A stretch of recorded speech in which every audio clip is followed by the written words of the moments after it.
من حوالي 5000 سنة تسبب مرض مجهول في قتل أكتر من 100 شخص اللي اتجمعوا في بيت واحد، ومعروف لحد النهاردة في الصين باسم هامين مانجا. وقبل اكتشاف هذا الموقع الأثري تم اكتشاف أيضا مقبرة جماعية في منطقة أخرى من الصين. واضح إن الصين كانت هي بداية الأوبئة عبر العصور.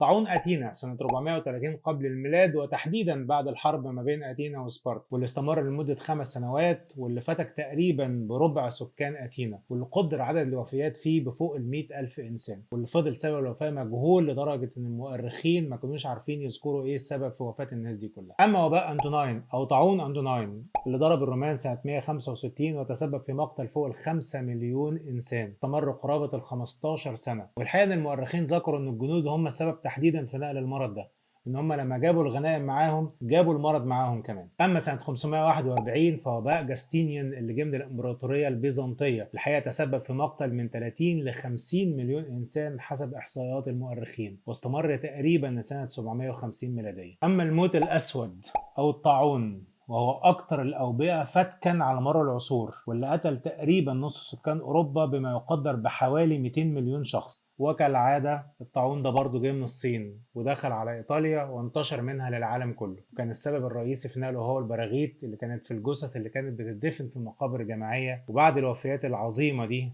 غير شكل وتاريخ أوروبا بالكامل حتى يومنا هذا. أما سنة 1855 فانتشر نوع جديد من الطاعون يسمى بالطاعون الثالث، وبدأ من ولاية يوهان الصينية برضه، وانتشر العالم كله وتقريبا فتك ب 12 مليون إنسان. ده غير وباء الإنفلونزا بأشكاله كلها، بداية من الإنفلونزا الموسمية والأسبانية وإنفلونزا الطيور وإنفلونزا الخنازير، واللي فتكت تقريبا بما يقرب من 3 مليون إنسان حتى يومنا هذا. وأخيرا كان فيروس كوفيد اللي برضه كانت بدايته في الصين، اللي واضح ان هم واخدين موضوع الاوبئه والامراض ده هوايه. وبالرغم من التطور الطبي العنيف اللي احنا فيه حاليا، الا ان فيروس كورونا تسبب في مقتل ما يقرب من 7 مليون انسان لحد يومنا هذا. يا ترى بقى الصين هتعملها تاني؟ بقول لك كفايه كده، سلام.